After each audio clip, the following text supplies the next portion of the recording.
morning everybody. Today we move to the third lecture of this series. Here, as I mentioned to you last time, I would like to expose you to the basic concepts of fission reaction. What is fission, how it is caused, and things about that. Now, it is very important to understand the different types of reactions which happen with these different atoms. Now, basically fission reaction, how a fission reaction happens. Next, how to sustain the fission reaction. Suppose a reaction happens and then it stops. So, what are the conditions that I need to sustain a fission reaction, and then also I must know how this radioactivity is produced, because I must take care of the fact that radioactivity can harm us. So, I should know how the radioactive nucleus behave. Do all atoms behave or only some atoms behave? So, then I must be able to understand, measure, and also I must know how to shield, how to protect myself. So, in all these things you must really know how the whole thing happens, what are the properties of the atom and radioactive elements. Now, all of us know that matter exists in three physical forms. One is solid, liquid, and gas. Now, all the matter, whether it is a solid, liquid or a gas, consists of different substances called elements. For example, your air contains oxygen and nitrogen. Nitrogen is an element, oxygen is an element.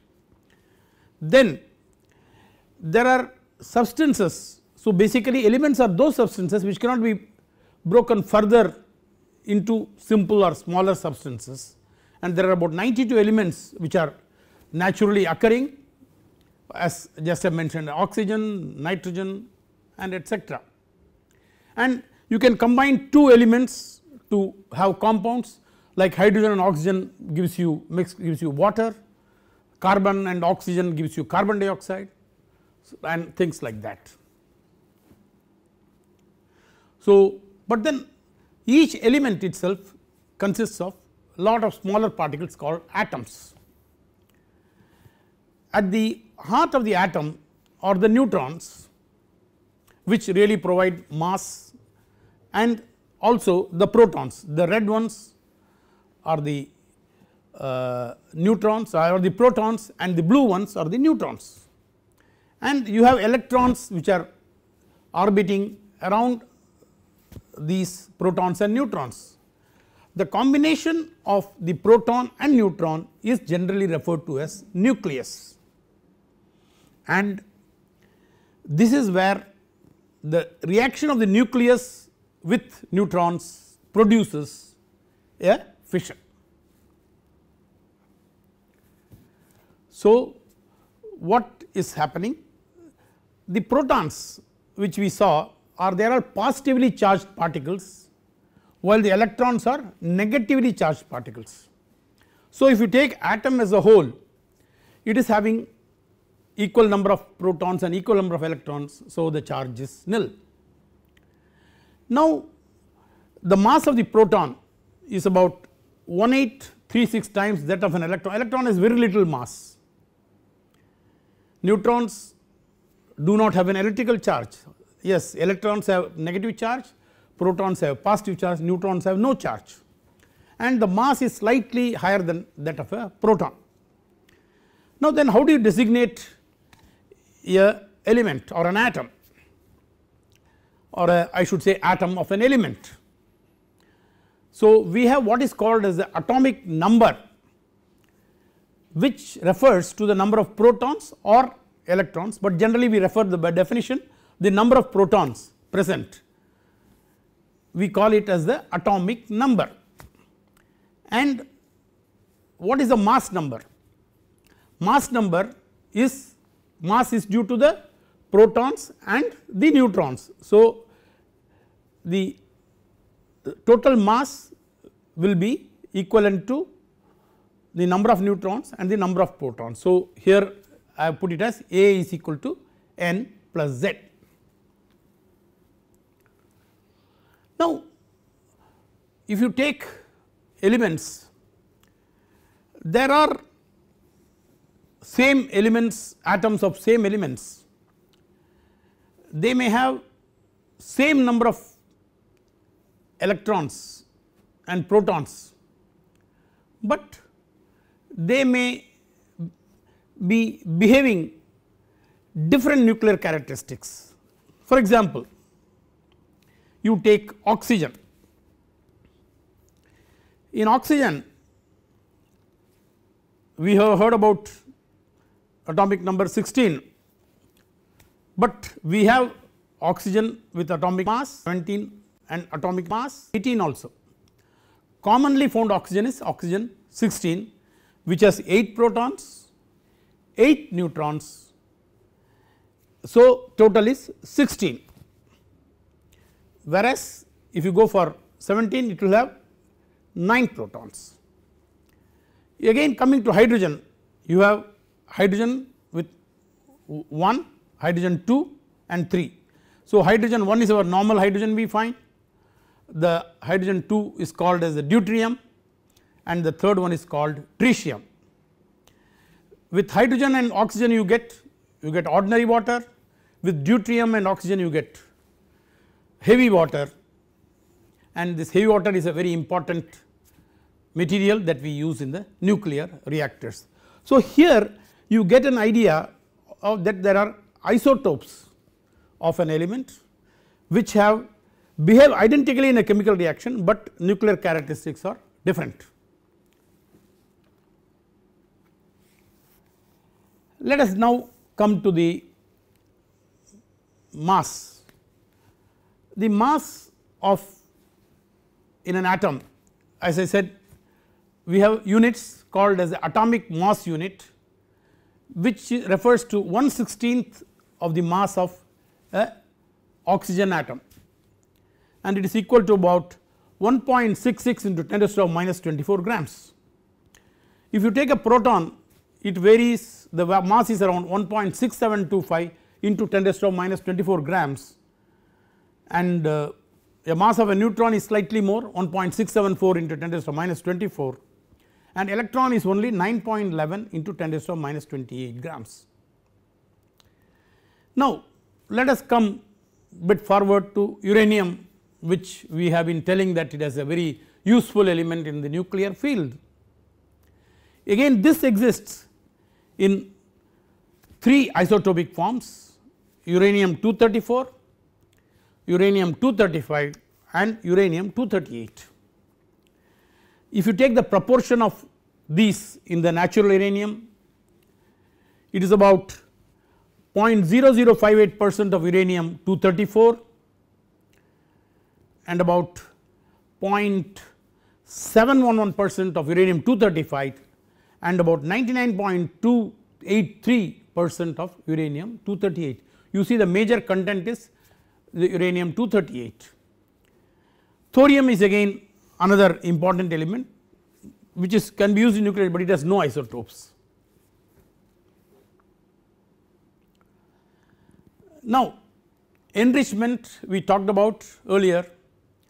This is a process to increase the amount of one isotope. In natural uranium we can have 0.7% uranium 235, but for some reactors I want to make it to 2 to 3% or 5%, and in some cases higher 80%, I have to enrich it. So, in the fuel fabrication process, as I showed in the last lecture, you have the enrichment also. So, enrichment is what we call. So, many times we are importing enriched fuel from outside for our Tarapur reactors. They use enriched uranium. For example, our Kudangulam reactors, which are again a pressurized water reactor, they use enriched uranium, but our heavy water reactors use natural uranium.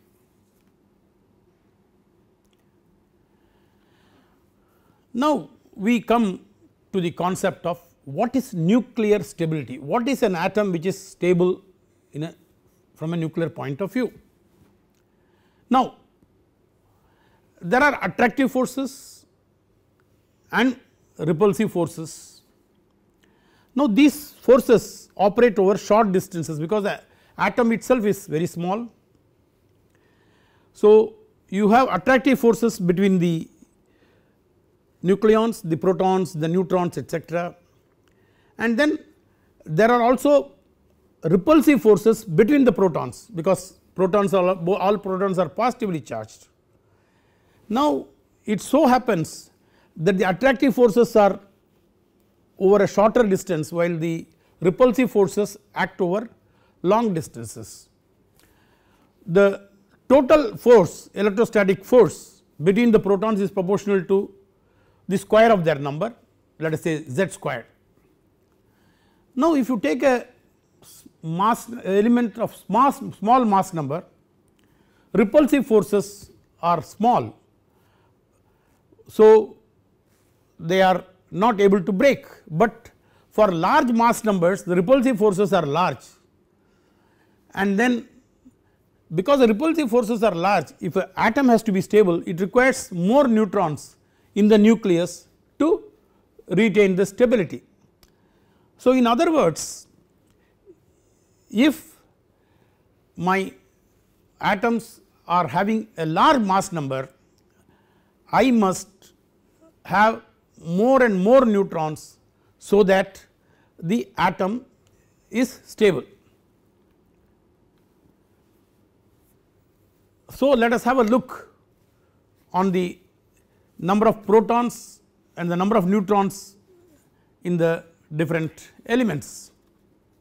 X axis you see protons, and if number of neutrons should be equal to the protons you will follow the straight line graph, but in reality the number of neutrons as you go for high mass number somewhere beyond 84 mass atomic number is polonium, and further to uranium which is about 92. These elements are unstable because they are moved away from the stable. If you say if number of neutrons is equal to number of protons, then they have a better stability, so which are away they do not possess. So what happens, these try to become stable because everything in the world would like to become stable, and that stability, to achieve that they emit some particles and which are referred to as alpha, beta, gamma, and this is called as the phenomenon of radioactivity. So basically unstable nuclides emit a particle or sometimes called as radiation, and that transforms them into a nuclide which will be better stable. And it has been seen that nuclides which are unstable due to high mass numbers, they emit either positively charged alpha particles, and what do you mean by alpha particle? It is just like a helium nuclei, that is 2 protons and 2 neutrons, or negatively charged beta particles. Beta particle is nothing but an electron, because after all what you have in the atom is protons, neutrons and electrons. If something has to go, the proton or the electron has to go, or the neutron. So the neutron, the nucleus, you may say that it does not contain an electron, but then how the beta decay happens? In a beta decay the neutron gets converted to a proton and an electron plus a neutrino, which is a very small particle. Now let us get an idea of what this alpha rays, beta rays and gamma rays, and then we will also have a look at the compare their effects or properties. When the ratio of the neutrons to protons in the nucleus is low, then the atoms give out or emit alpha particles. Now you take polonium 210, it has got 126 neutrons and 84 protons, and after a radioactive decay by emission of an alpha particle, it will have 124 neutrons and 82 protons. So this is how alpha emitting atoms are generally from high atomic number elements. One thing about alpha, it is energetic, I would say not very deeply ionizing, it is not, it is the least penetrative of all the radiation. It could be stopped even by a sheet of paper, but it is having large amount of energy. Then coming to the beta particle, this occurs when the ratio of the neutrons and protons in the nucleus is too high. So in that case what happens, the excess neutron transforms, as I mentioned, into a proton and an electron. The proton stays in the nucleus and the electron is ejected out. So this process, what happens, the number of neutrons is less by 1, the number of increase of protons it by 1, protons are increased by 1. So here this really changes, once the protons, number of protons have changed, it becomes a different element. Let us look at uranium 238, which is about 99.3% of our natural uranium. It has got 92 protons and 146 neutrons. What this does, in order to have a good stability, it emits a alpha particle. Then in that process it reduces the number of protons and as well as neutrons.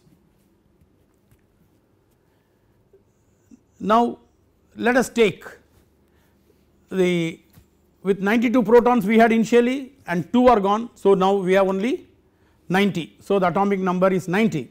It is no more uranium nucleus, but it can be, it could be something similar to thorium because it has got an atomic mass number 90, atomic number of 90 and a mass number of 234.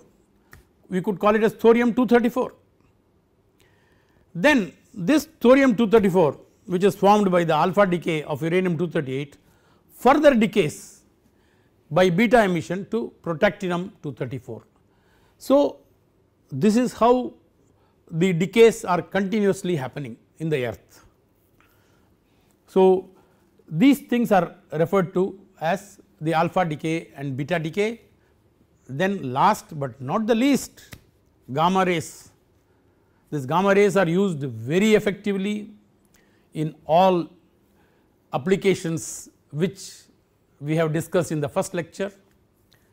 Medicine, which has been used in sterilization, food preservation, everywhere we use gamma rays. These gamma rays are emitted when a radionuclide is an excited state with a high amount of internal energy. Then it tries to come to a ground state of the nucleus, at that time it emits a gamma. It also belongs to the range of electromagnetic radiation, and these gammas they are penetrating, they are high energy, they just are similar to your X-rays which you normally go through. Only difference is where they originate. In the case of gamma rays they originate from a nucleus, whereas in the case of X-rays you produce it through some other means. So the production means are different. This is to give you an idea about the electromagnetic spectrum. Basically you can see the visible light is there. To the left you have the infrared, then microwaves, etc. All these things are called as also non-ionizing radiation. They do not ionize the material. That is, suppose you pass microwave through a air or something, it does not get ionized. Whereas to the right of the visible light, on the right you have X-rays, gamma rays, these are ionizing. So the difference is these ionize, they do not ionize. So to that extent ionizing is not good, because they can, when they affect, when our skin, our body tissues, they can ionize, so it can cause harm. So that is why we feel that ionizing radiations we should be careful, non-ionizing not that much, but that does not mean that non-ionizing do not have any effects. Now let us just compare the properties of the alpha, beta, gamma and neutron, very aptly put in the table. I told about the charges, positive alpha, it is an electric charge, beta is negative, gamma has no charge, neutron also has no charge, and the penetrating power is most important. Very poor penetrating power with alpha, as I said, a sheet of paper can stop. When you go to beta, again it is not that much penetrative, you have maybe a sheet metal, the metal sheet could stop, but gamma, it is highly penetrating and really require a very good shield. Maybe lead is one of the very good shielding materials, and even neutrons, they are also highly penetrating. So you have to really take protection from neutrons also, again through lead or concrete. If you look at these radioactive elements, I said elements which are unstable elements are radioactive, they emit alpha, beta, gamma radiation and they try to become more stable. So these, as they keep on emitting radiation, they coming down, they get transformed into another element and then goes on. But this, how this continues, maybe let us say in the beginning we had some 100 radioactive atoms, that 100 radioactive atoms will decay, finally at a stage, let us say we have come down to 50 radioactive atoms still left, then this time period which takes for from 100 to 50 is what we refer to as half life. Half life of the nucleus is a measure of how long you are going to get the radiation. So we would prefer very short life, half life means okay, the effect will go fast. If it is a long half life, you have to take care, you have to really store that material properly. Now there are materials, radioactive elements which have a fraction of a second half life, some running into millions of years. Now in a mathematical way we can always say that the rate of decay of an element is proportional to the number of elements. So we can represent mathematically by saying dN by dt is equal to minus lambda n, where you can refer to lambda as the decay constant. This, when you integrate, you will get a solution as n is equal to n0 into E minus lambda t, where your n0 was the initially present number of nuclei and n will be after a time t how much is present, and your lambda is your decay constant. If suppose I want to find out the half life, that means n will become n0 by 2. So I can find out the time is about, it is out 0.693. So in other words, the 0.693 of the it reaches that time. Now we will look at the rate at which a radioactive element disintegrates. As I mentioned, it is dN by dt is equal to minus lambda t, which can be integrated to give n is equal to n0 into e power minus lambda t, where n0 is the number of nuclei which are present initially and lambda is a decay constant and n is the number of nuclei present at a later time. If you go through the equation, if I substitute n is equal to n0 by 2, then I would be in a position to get the half life. So, half life, let us see how the half life of different atoms are. This just gives a pictorial thing. In one half life the activity decays by half, in two half lives it decays by 1/4 and so on. So, this is a very easy way of knowing the half life. These are some of the important radioactive elements of concern, and you just have a look at their half life. You take radon 210 which comes from radium, it has got a half life of only 4 seconds. Iodine 131, it has got about 8 days. Iodine 131 is one of the important radioactive thing which comes in a gaseous form. Cobalt 60, 5 years half life. Cesium 137, 30 years. Then look at carbon 14, 5730 years, and our uranium 235, 0.7 billion years, and potassium 40, 1.3 billion years.